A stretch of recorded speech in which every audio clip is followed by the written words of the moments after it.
Yeah. People say, he said, all kinds of wishes. You want to drink, I said. If you don't have that, I said, get going. Okay. They come in bottle of wish. You got me. I just,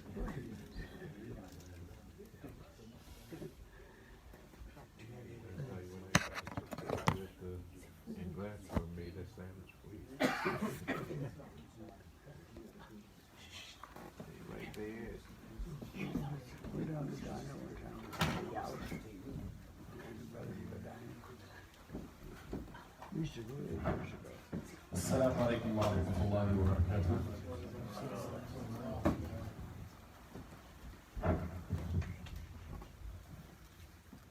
Allahu Akbar, Allahu Akbar. Allahu Akbar, Allahu Akbar. Ashhadu an la ilaha illallah. Ashhadu an la ilaha illallah.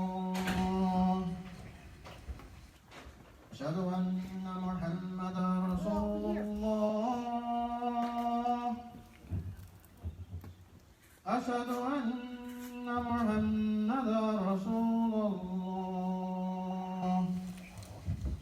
Hayya ala salah. Hayya ala salah. Hayya ala falah. Hayya ala falah.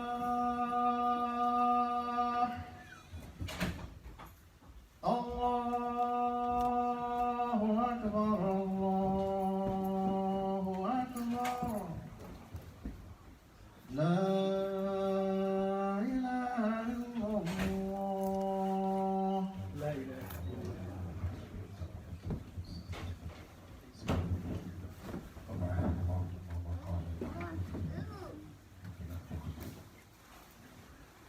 إن الحمد لله نحمده ونستعينه ونستغفره ونعوذ بالله من شرور أنفسنا وسيئات أعمالنا. من يهده الله فلا مضل له ومن يضلل فلا هادي له. وأشهد أن لا إله إلا الله وحده لا شريك له وأشهد أن محمدا عبده ورسوله.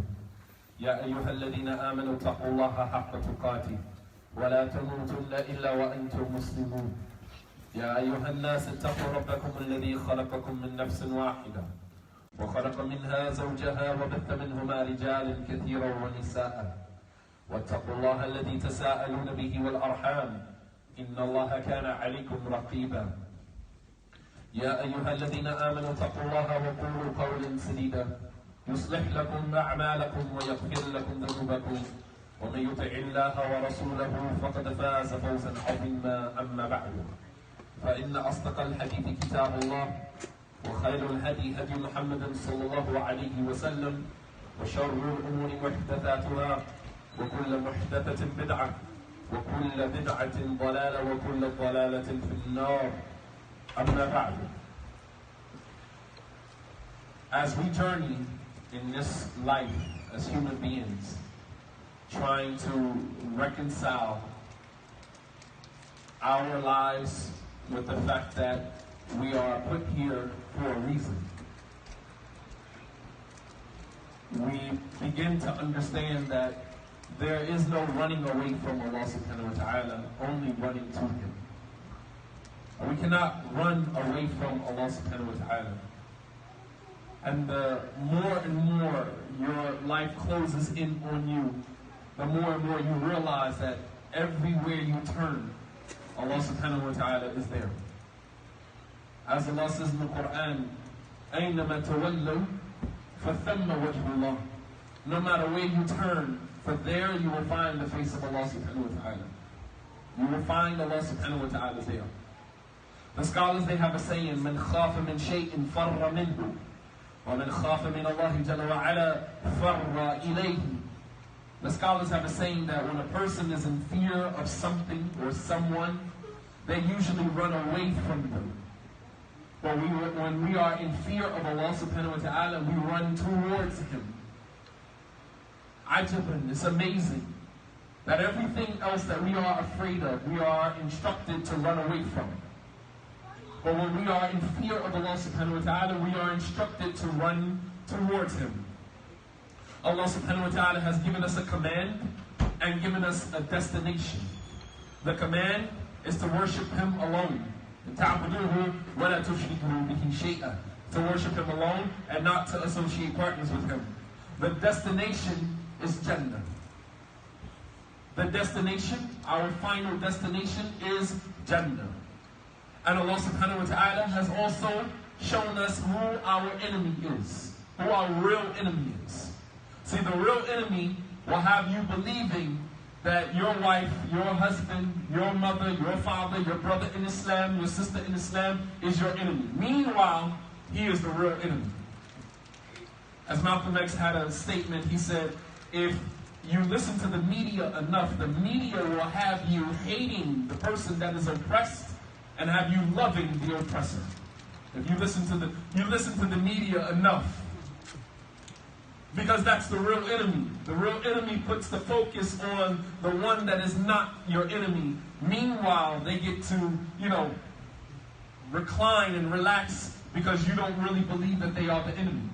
But Allah subhanahu wa ta'ala was very clear. Allah told Adam, هَذَا عَدُوٌ لَكَ وَلِزَوْجِكَ فَلَا يُخْرِجَنَّكُمَا مِنَ الْجَنَّةِ فَتَشْقَى.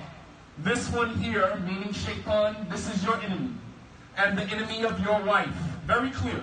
هَذَا عَدُوٌ لَكَ وَلِزَوْجِكَ. This one here is your enemy and the enemy of your wife. So do not let him get you kicked out of Jannah, and so you live a life of wretchedness. Allah subhanahu wa ta'ala says in another ayah in the Quran, إِنَّ الشَّيْطَانَ لَكُمْ عَدُوٌ فَاتَّخِذُوهُ عَدُوًا إِنَّمَا يَدْعُو حِزْبَهُ لِيَكُونُوا مِنْ أَصْحَابِ السَّعِيرِ. That indeed shaitan is to you an enemy. إِنَّ الشَّيْطَانَ لَكُمْ عَدُوٌ. Shaitan is to you an enemy. فَاتَّخِذُوهُ عَدُوًا. Take him as an enemy. Do not joke, don't play, don't let your guard down. فَاتَّخِذُوهُ عَدُوًا. Take him as an enemy. Indeed, he only calls his followers to be from Ashab al-Sa'ir, from the people of the hellfire. Unfortunately, today there are those who have gone in the opposite direction. Allah subhanahu wa ta'ala is telling us your destination is Jannah. Right? The Prophet ﷺ used to pass by Sumayya and Yasir, the family of Yasir. Right? Sumayya and Ammar's father, Yasir, while they were being tortured by Abu Jahl, tortured by the Meccans. And the Prophet ﷺ couldn't do anything to help them, but he just simply reminded them of the destination. He said, Isbiru ya ahli Yasir, فَإِنَّ مَوْعِدُكُمُ الْجَنَّةِ. He said, be patient, O family of Yasir, because indeed your final abode is Jannah. Don't worry about it. Small torture, small pain here in comparison to a lifetime for an eternity of bliss in paradise. A small price to pay. Isbiru ya ahli Yasir. Be patient, O family of Yasir, فَإِنَّ مَوْعِدُكُمُ الْجَنَّةِ. Your final destination is Jannah. So sometimes we have to keep reminding ourselves that my destination is Jannah. This is just temporary. Whatever pain that you are going through in your life right now, whether it's financial, whether it's emotional, psychological, physical, no matter what pain you are experiencing right now, it is temporary. And you have to keep telling yourself, إِنَّ مَوْعِدِي Jannah. My final abode is Jannah. However, there's some people who are going in the opposite direction, towards the enemy. Allah subhanahu wa ta'ala in His wisdom and mercy, when He sees us coming towards Him, stumbling, tripping over our shoes, tripping over our laces, tripping over ourselves, tripping over our garments, but Allah sees us toiling towards Him, moving towards Him. It is from the sunnah of Allah subhanahu wa ta'ala that He runs towards us, that He runs to aid us and assist us. And there's some of us tripping over our feet, fumbling, stumbling over ourselves, trying to get to Allah subhanahu wa ta'ala. And when Allah sees us making movement towards Him, He facilitates ease for us. He aids us by moving us closer. As the Prophet ﷺ said, that Allah subhanahu wa ta'ala said in the Hadith al-Qudsi, أَنَا عِنْدَ ظَنِّ عَبْدِي بِي وَأَنَا مَعَهُ إِذَا ذَكَرَنِي فَإِنْ ذَكَرَنِي فِي نَفْسِهِ ذَكَرْتُهُ فِي نَفْسِي وإن ذكرني في ملأ ذكرته في ملأ خير منهم وإن تقرب إلي عبدي بشبر تقربت إليه ذراعا وإن تقرب إلي ذراعا تقربت إليه باعا وإن أتاني يمشي أتيته هرولا. That Allah subhanahu wa ta'ala says, very profound. Reflect on the words of Allah subhanahu wa ta'ala. He said, أَنَا عِنْدَ ظَنِّ عَبْدِي بِي. I am as my servant believes I am. Exactly the way that you think about Allah, that's exactly how Allah subhanahu wa ta'ala, how He will engage you. If you believe that Allah can't open this door for you, will not forgive you, won't do this for you, won't do that for you, then guess what? He's not going to do it. But if you believe that Allah subhanahu wa ta'ala can get you out of any situation, you have conviction, yaqeen. You have conviction that there's no task too big for Allah subhanahu wa ta'ala. لا يعجزه شيء في الأرض ولا في السماء. Nothing can render Allah incapable. Nothing. In the heavens or in the earth, nothing can stop Allah subhanahu wa ta'ala from being Rabbul Alameen, the Lord, the manager, the maintainer, sustainer of everything that exists. Nothing can stop Allah subhanahu wa ta'ala from doing that. If you believe that, better believe you, Allah subhanahu wa ta'ala, will make you a king in this earth. Kings walking on this earth, queens walking on this earth who believe that there's no door that Allah can't open. No obstacle that Allah subhanahu wa ta'ala can't shrink in my journey. No obstacle that Allah subhanahu wa ta'ala cannot make shrink it. We say Allahu Akbar as a reminder to ourselves, Allah is greater than anything. Allah is the greatest. There's nothing greater than Allah subhanahu wa ta'ala. Not an obstacle, not a task, not a sin, not shaitan, not a worry. There's nothing that is greater than Allah subhanahu wa ta'ala. Nothing. And so when we say Allahu Akbar, it is a constant reminder to ourselves that there's nothing greater than Allah subhanahu wa ta'ala. Nothing. And as human beings, we need that reminder because we are forgetful by nature. The word insan in Arabic, it comes from the word nasa, which means to forget. Al-insan yansa. The human being forgets, which is why the Quran is a dhikr, is a reminder, which is why we're constantly saying Allahu Akbar all throughout our prayer. In ruku', in sujood, in qiyam, in jalsa, in every single position in the salah, we say Allahu Akbar. Before we move from one place to the next, we remind ourselves that Allah subhanahu wa ta'ala is the greatest. What religion in the world extols God alone? Not another human being, not Muhammad, not Jesus, not Buddha, not anyone else. What religion in the world extols God in such a fashion, in such a beautiful manner? No religion in the world like Islam. It is not connected to any human being, not connected to any personality. The connection is to Allah subhanahu wa ta'ala alone. But Allah subhanahu wa ta'ala says, أَنَا عِنْدَ ظَنِّ عَبْدِي بِي. I am as my servant believes I am. وَأَنَا مَعَهُ إِذَا ذَكَرَنِي. And I am with my servant when he remembers me. And Allah being with you is not with you bidatihi subhanahu wa ta'ala, not being with you himself. Allah is not in this room with us. Allah subhanahu wa ta'ala is above his throne in a manner that befits his majesty, as he says in 5 different places in the Quran. Ar-Rahmanu ala al-arsh istawa. Allah is above the throne in a manner that befits his majesty. So someone can say, okay, well, how can Allah subhanahu wa ta'ala be in 2 places at one time? The time now on the East Coast is different than the time in the West Coast. The time in the East is different from the time in the West. So Allah is in every place at every time? Absolutely. And He's still above His throne. Someone can say, that's confusing, I don't understand it. You don't understand it because you don't understand God. You don't understand His power. Don't say, how can Allah be in 2 places at one time? When we are traveling, we make the dua for traveling. Allahumma anta sahibu fi safari wa khalifatu fi ahli. Oh Allah, you are my companion along this journey and you watch over my family while I'm going. Don't say, how can Allah be in 2 places at one time? Allah subhanahu wa ta'ala is omnipotent. Nothing restricts Allah subhanahu wa ta'ala. So even when He's with us, He's still above His throne subhanahu wa ta'ala. He said, but I am with Him when He remembers me. He said, and if my servant remembers me in a gathering of good people, then I remember him in a gathering better than the gathering that he mentioned me in. Meaning amongst the angels. Those who are closest to Allah subhanahu wa ta'ala. When you mention Allah's name in a gathering, Allah mentions you in a gathering along with the angels. Allahu Akbar. Can you imagine Allah subhanahu wa ta'ala, who am I that God would mention me amongst the angels? Who am I that Allah subhanahu wa ta'ala would mention me amongst the highest of his creation after himself subhanahu wa ta'ala, which are the angels, the malaika. That Allah would brag about you to the malaika. Subhanallah. He said, and if my servant comes to me a handspan, I come to him in arm's length. Meaning the more and more you come closer to Allah, the more and more Allah will facilitate your path to him. He said, if my servant comes to me an arm's length, I come to him with a distance that is even longer than that. He said, and if my servant comes to me walking, I come to him running.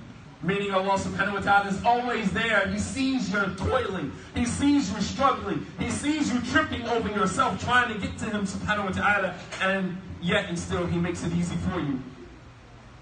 And we understand, as we supplicated in all throughout Ramadan in Salatul Taraweeh, we said, Allahumma la malja'a wa la manja minka illa ilayk. Oh Allah, there's no refuge. There's no place that we can go. No place that we can hide from you except with you. There is no running from Allah subhanahu wa ta'ala. Some people leave Islam and call themselves running away from God, running away from Allah subhanahu wa ta'ala. This religion doesn't work for me. I tried it. I can't get with it. I can't do this. I can't do that. Only to run somewhere else and run right back into Allah subhanahu wa ta'ala. Allah sends you the reminder over and over and over again. La malja'a wa la manja minka illa ilayk. There's no refuge. There's no place that we can go to run away from you except with you. Allah subhanahu wa ta'ala says in the Quran about the three people, Ka'b ibn Malik and the other two who didn't participate in the battle of Tabuk. And Allah subhanahu wa ta'ala commanded the Prophet sallallahu alaihi wasallam and the believers to boycott those three until Allah revealed an ayat or ayats from the Quran exonerating them. And Allah subhanahu wa ta'ala said, وَظَنُّوا أَنْ لَا مَلْجَأَ مِنَ اللَّهِ إِلَّا إِلَيْهِ. And those three, they finally came to the realization that there was no running away from Allah, only running to Him. You cannot run from Allah subhanahu wa ta'ala. The scholars, they say, لَا تَشْتَغِلُوا بِسِيَاسَةَ أَنفُسِكُمْ فَإِنَّ مَعُونَتَهَا عَظِيمَةٌ وَلَا تَتَفَرَّغُوا إِلَى رِضَى الْخَلْقِ فَإِنَّ رِضَاهُمْ غَايَةٌ لَنْ تُدْرَكْ وَلَكِنْ فَرُّوا إِلَى اللَّهِ جَلَّ وَعَلَى لِيَكُونَ اللَّهُ سُبْحَانَهُ وَتَعَالَى غَايَتُكَ. The scholars, they have a saying, do not busy yourself with your own maintenance. لَا تَشْتَغِلُوا بِسِيَاسَةِ أَنفُسِكُمْ. Don't busy yourself, don't preoccupy yourself, spending so much time trying to make yourself look beautiful, trying to maintain your lifestyle. Leave some of that in the hands of Allah subhanahu wa ta'ala. We want control over everything. And that is part of our first world dilemma living here in this country. Our wealth, our position as Americans gives us the illusion that we are in control. You are not in control. And Allah subhanahu wa ta'ala shows us that time and time again. You are not in control. Allah subhanahu wa ta'ala says in the Quran, لا تقتلوا أولادكم خشية إملاق نحن نرزقكم وإياهم. Do not kill your children out of fear of poverty. Allah provides for them and for you. You don't even control your own provision. Allah is in control of that. Sometimes money comes to us, we didn't even know where it was coming from. Sometimes job offers come to us, we didn't even know where it was coming from. Allah subhanahu wa ta'ala will make sure that you have everything that you need. May not be what you want, but you will have what you need. How could Allah subhanahu wa ta'ala not provide you with what you need? And in order for you to be a good worshiper of Him, you have to have what you need. You think Allah subhanahu wa ta'ala wants you to fall short in serving Him? You think Allah subhanahu wa ta'ala wants you to fall short? He doesn't. And so He provides us with what we need. However, we have to put some of our trust in Him. لا تشتغلوا بسياسة أنفسكم. Do not preoccupy yourself with your own maintenance. فإن معونتها عظيمة. Because all the things that you need to function as a human being in this world is beyond your capacity. It's beyond what you can do. It is beyond you. ولا تتفرغوا إلى رضا الخلق. And do not put all of yourself into trying to please people. فإن رضاهم غاية لن تدرك. Because pleasing people is a goal you can never attain. You will never be able to make everybody happy. There's always going to be one person that disgruntled, dissatisfied, upset. Oh, why didn't you do it like this? Oh, you should have did it like this. Why didn't you say it like this? You shouldn't have said it like that. I cannot as an individual tailor myself to the needs and wants and expectations of every single person in front of me. I have to be authentically me. I have to be authentically who I am. And if that is not good enough for you, then I'm sorry. I'm sorry to disappoint you.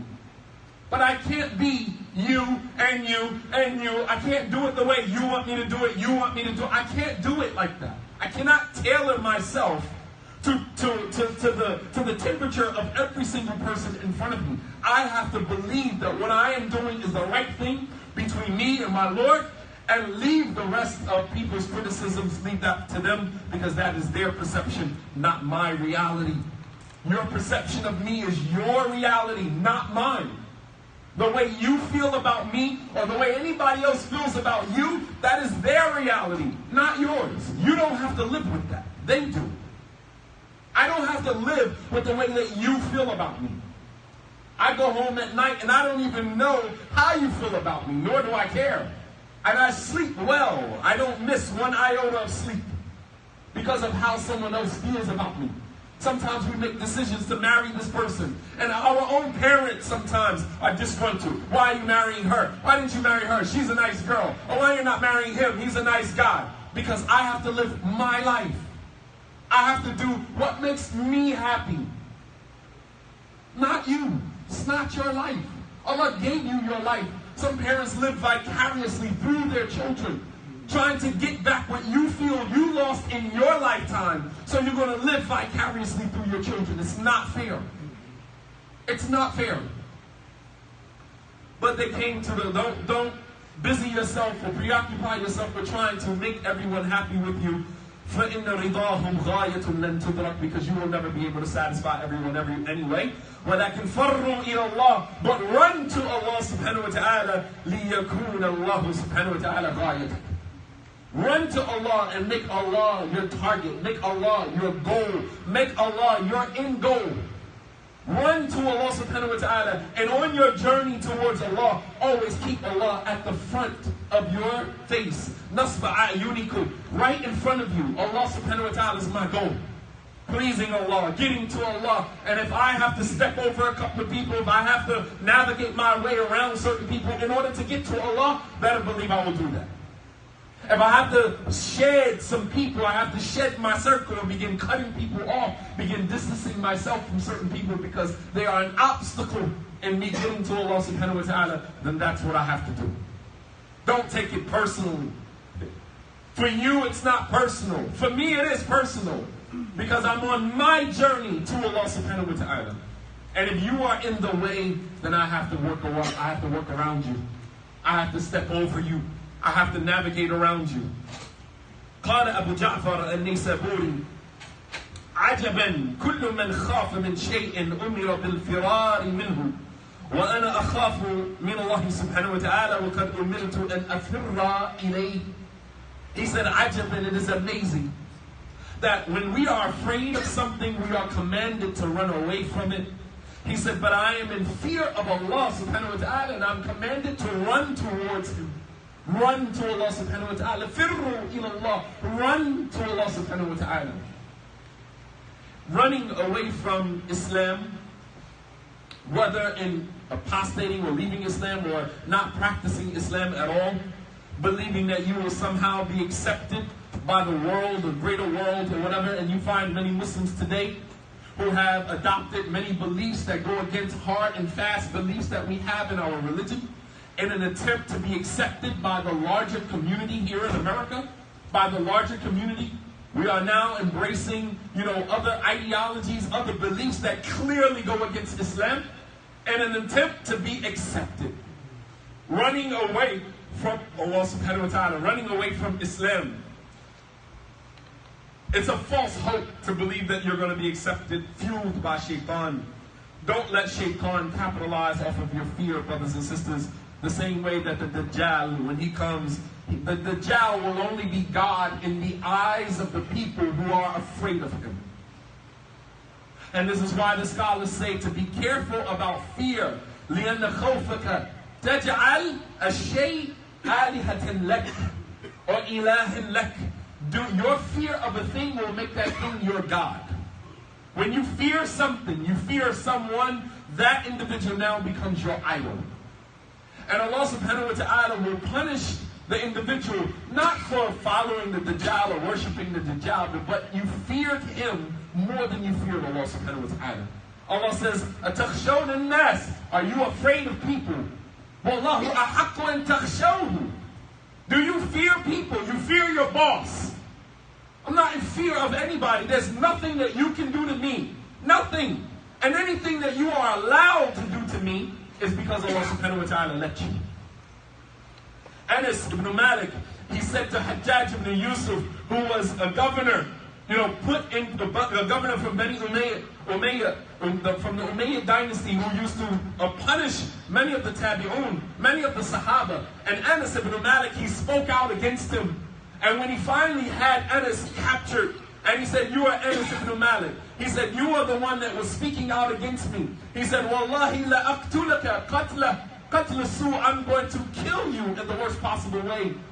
And Anas ibn Malik looked him in his face and he said, "Law anni i'taqadtu dhalika la'abadtuka duni Allah." That if I thought that you had the power to do anything to me, I would worship you instead of Allah subhanahu wa ta'ala. You can't do anything to me. The only thing that you can do to me is what Allah subhanahu wa ta'ala will allow you to do to me. You don't have the power. Power is not yours. We say, La hawla wa la quwwata illa billah. There's no power, no might, no strength except with Allah subhanahu wa ta'ala. You can't do anything to me. The only thing that you can do to me is what Allah subhanahu wa ta'ala allows you to. You puny human. You have no power. You have no power. But this society, because you have a gun in your hand, you believe that I am now God. You can command a person to do this and to do that. You don't have power. You have an illusion of power. You think because you have the gun in your hand that you are the one that is in charge. A man walked up to the Prophet ﷺ, took his sword off the tree and put the blade to the neck of the Prophet ﷺ, and he said, "Man ya'asimuka minni al-an ya Muhammad?" Who's going to protect you from me now, Muhammad? And the Prophet ﷺ looked the man in his face and he said, "Allah, no fear." How many of us is staring down the barrel of a gun right now? Someone pulls a gun on you, points the gun into your face. How many of us would have the fear of Allah subhanahu wa ta'ala and the conviction of Allah to look the person in the face and say, "I don't fear you. Pull the trigger. Do what you have to do. I am not afraid of you.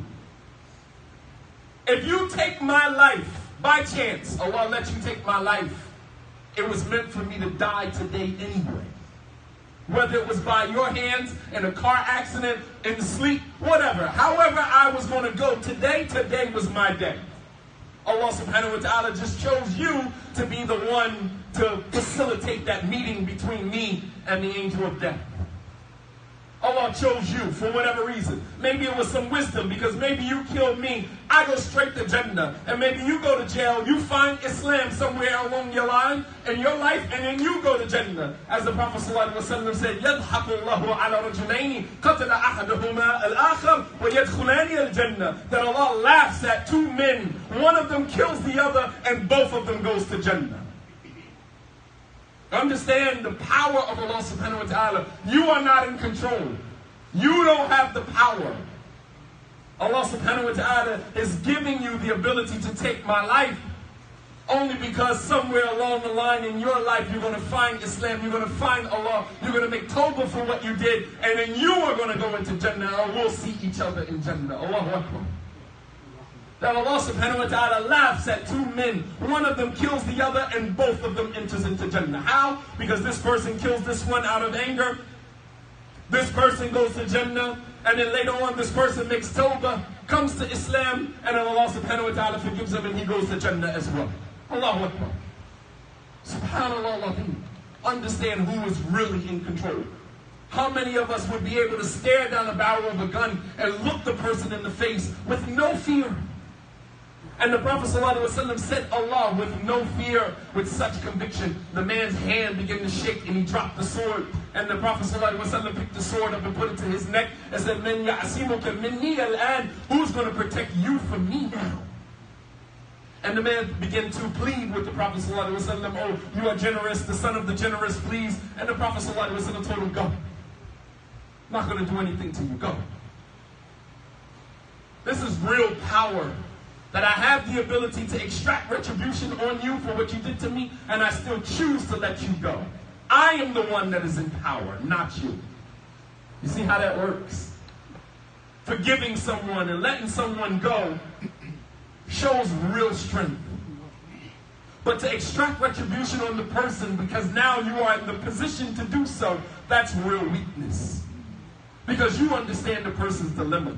You understand that the person was ignorant. You understand that the person didn't know any better.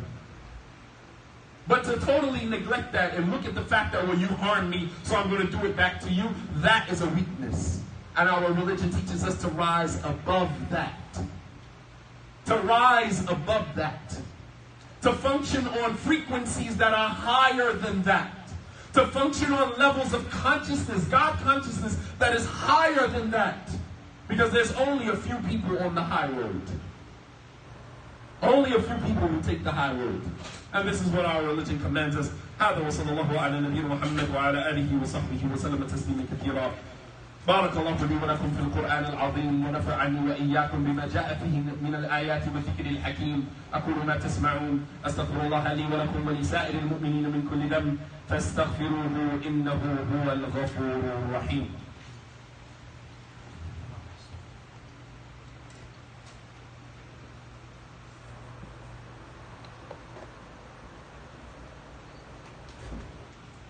الحمد لله رب العالمين والصلاة والسلام على أشرف الأنبياء والمرسلين وعلى آله وأصحابه أجمعين. We should use our fear to draw closer to Allah subhanahu wa ta'ala. Many of us now, having completed the month of Ramadan, are in fear now that Ramadan is over, that I'm going to go back to being the person that I was. That I'm not going to be able to maintain the same level of enthusiasm that I had in Ramadan. Allah subhanahu wa ta'ala made it easy for us in Ramadan. Most of the shayateen were chained up. The gates of Jannah were closed. The gates of Jannah were open. The gates of the hellfire were closed. The atmosphere is different. The atmosphere is different. People are different. The masajid, the temperature, the atmosphere in the masajid are different. But now that Ramadan is over, the shayateen are released back out into the world. The gates of Jannah and the gates of paradise are now both closed until Mondays and Thursdays, when the gates of Jannah, Mondays and Thursdays, in which the gates of Jannah are open. And now things are back to normal. Ayyu qawmin antum. How are you now going to respond to the world in front of you? Do you resort back to being the person that you were and just give up, burn down your own house? You built a house in Ramadan. You built a house that was replete with the remembrance of Allah. You built a house that was replete with dua. You built a house that was replete with salah. You built a house that was replete with reading of Quran. You built all of these things, components, bricks that you were layering your house with in Ramadan. Now after Ramadan is over, now what? Do we begin to pick the house apart? Do we set our own house ablaze by going backwards? Allah subhanahu wa ta'ala says in the Quran, وَلَا تَكُونُوا كَالَّتِي نَقَضَتْ غَزْلَهَا مِنْ بَعْدِ قُوَّةٍ أَنْكَاثًا. Do not be like the woman who spun her yarn until it was tight and then began to pull it apart. Don't become self-destructive. You work too hard during the month of Ramadan, feeding people, being generous to people, being nice to people, bringing food to the masjid. Don't stop. Continue doing that. Continue praying at night. You just did it for 30 days, 29 days. We just got up every night after Salatul Isha and prayed Taraweeh every single night. Most of us. If you can do it in Ramadan, why can't you do it after Ramadan? You may not have to make 20 rak'ah. You may not have to make 11 rak'ah. 1 rak'ah, witr. 1 rak'ah, witr. The Prophet ﷺ, this was one of the sunnah mu'akkada, one of the overemphasized sunnahs. The Prophet ﷺ never left off the 2 rak'ah before Salatul Fajr and Salatul Witr, even when he was traveling. He never stopped praying those.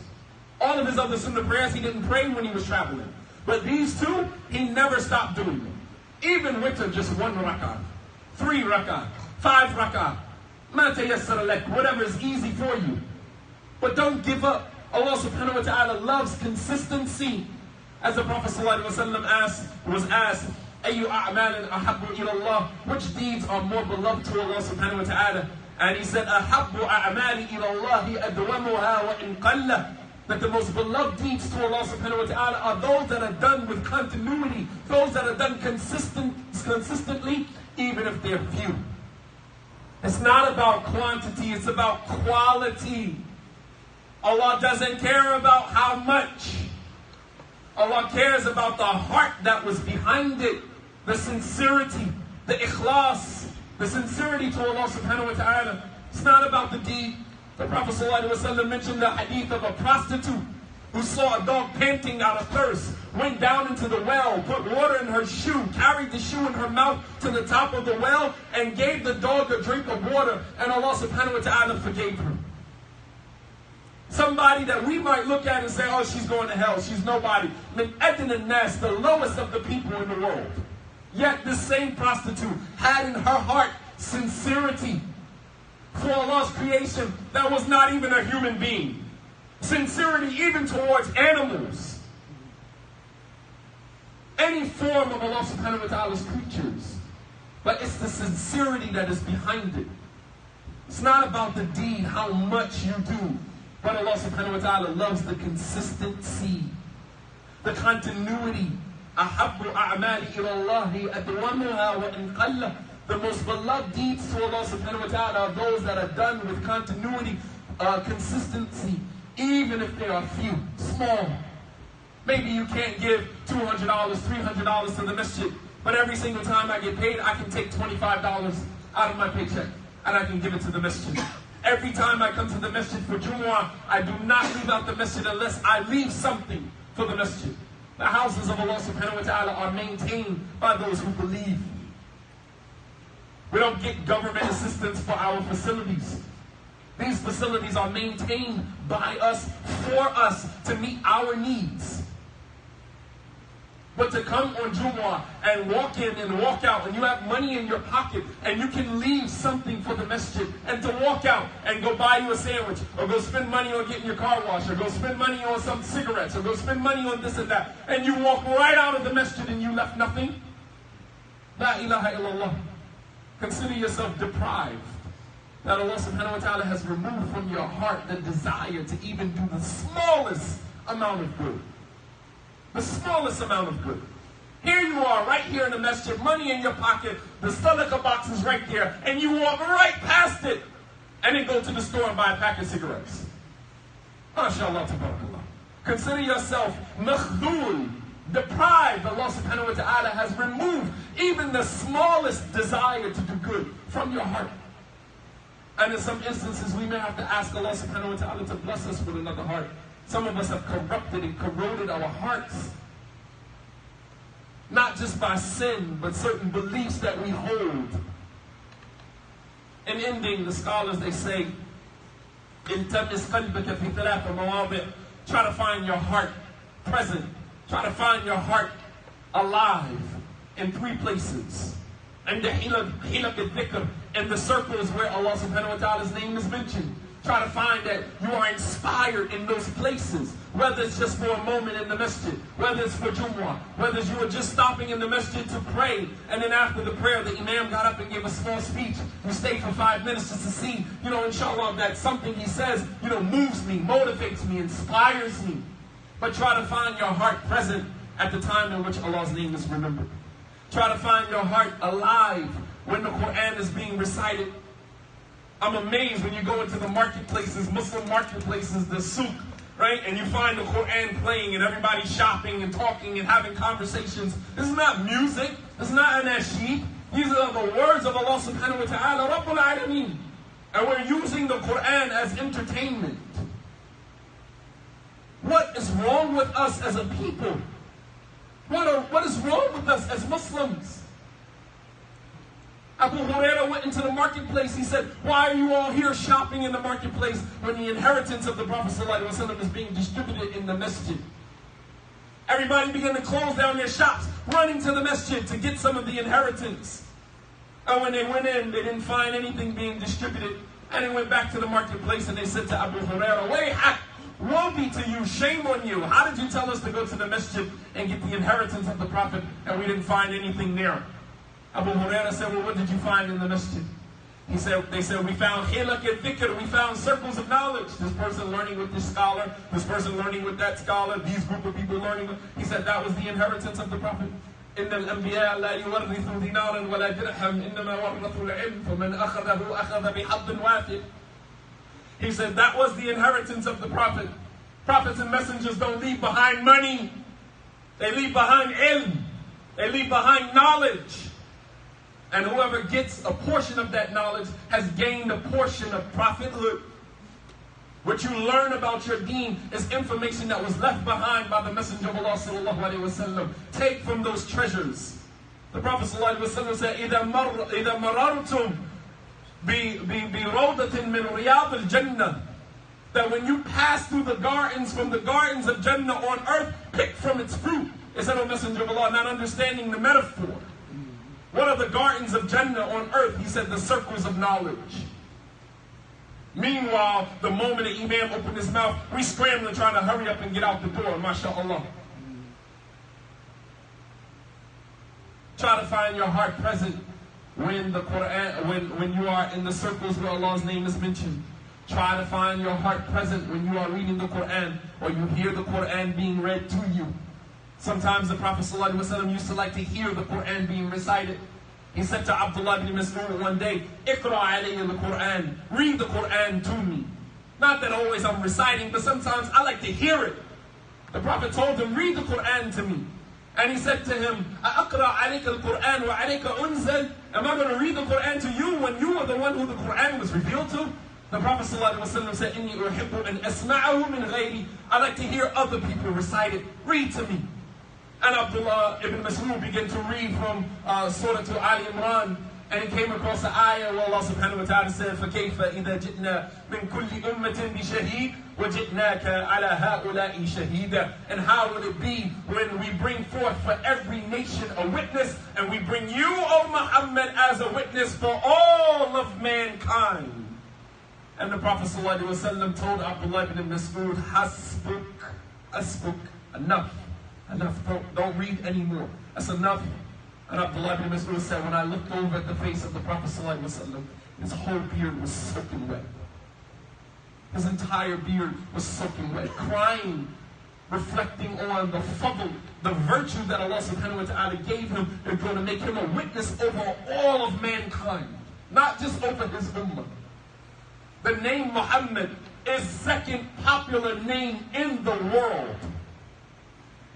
Every household will know about Muhammad sallallahu alaihi wasallam. I grew up with non-Muslim friends that had the name Muhammad, and they were non-Muslims. And the third place is to try to find your heart present when you are alone. When you are alone, just you and Allah subhanahu wa ta'ala. When you're alone in your car, when you're alone, you stay late at work, you're the only one there. When you're at home and your children leave, your wife is gone, your husband is gone, and you got a minute at home alone to yourself. Try to find your heart at that moment. He said, فَإِن لَمْ تَلْتَمِسْ قَلْبَكَ فِي هَذِهِ الثَّلَاثِ الْمَوَاضِعِ فَاسْأَلِ اللَّهَ جَلَّ وَعَلَا أَن يَمُنَّ عَلَيْكَ بِقَلْبٍ جَدِيدٍ فَلَيْسَ لَكَ قَلْبٌ. And if you can't find your heart present in these three places, then just ask Allah subhanahu wa ta'ala to bless you with another heart, because you don't have one.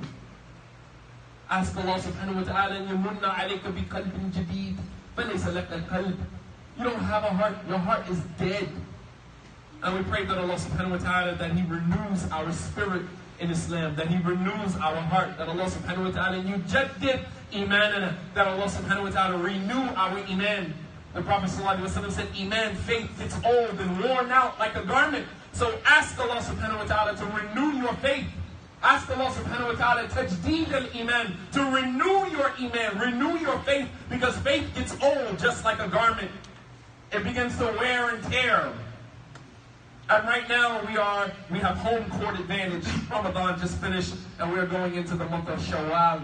And the Prophet ﷺ said, whoever fasts the month of Ramadan, man sama Ramadan, thumma atba'ahu bisittin min Shawwal, that whoever fasts the month of Ramadan and then follows up that fast with 6 days from the month of Shawwal, كَأَنَّهُ صَامَ الدَّهْرَ, is as if he fasted the whole entire year.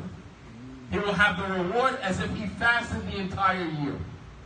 However, there's a nukta here, there's a point here, and that is that the Prophet ﷺ said, whoever fasted the month of Ramadan, meaning you have to complete Ramadan. So if you have days that you need to make up from Ramadan, and this applies to brothers and sisters, if you have days that you need to make up in Ramadan, then you have to make those days up first before you can begin fasting the days of Shawwal. Because the days in Ramadan are wajib, are obligatory, and the 6 days of Shawwal are sunnah. And we do not give precedence to something that is sunnah over something that is wajib. لا نقدم السنة على الواجب، نقدم الواجب أولا ثم السنة. We give precedence to that which is wajib first, which are the days of Ramadan. Allah subhanahu wa ta'ala said, من كان منكم مريضا أو على سفر فعدة من أيام أخرى. Whoever from amongst you was sick or on a journey, then make the days up after Ramadan. Ramadan is over, whatever days we have to make up, you make those days up first before you begin fasting the month of Shawwal. Wallahu ta'ala a'lam. Rabbana atina fid dunya hasana wa fil akhirati hasana wa qina adhaban nar. Allahumma taqabbal minna innaka antas samiul alim wa tub alayna innaka antat tawwabur rahim. Wa sallallahu ala nabiyyina Muhammad wa ala alihi wa sahbihi ajma'in. Wa akhiru da'wana alhamdulillahi rabbil alamin. Wa aqimus salat.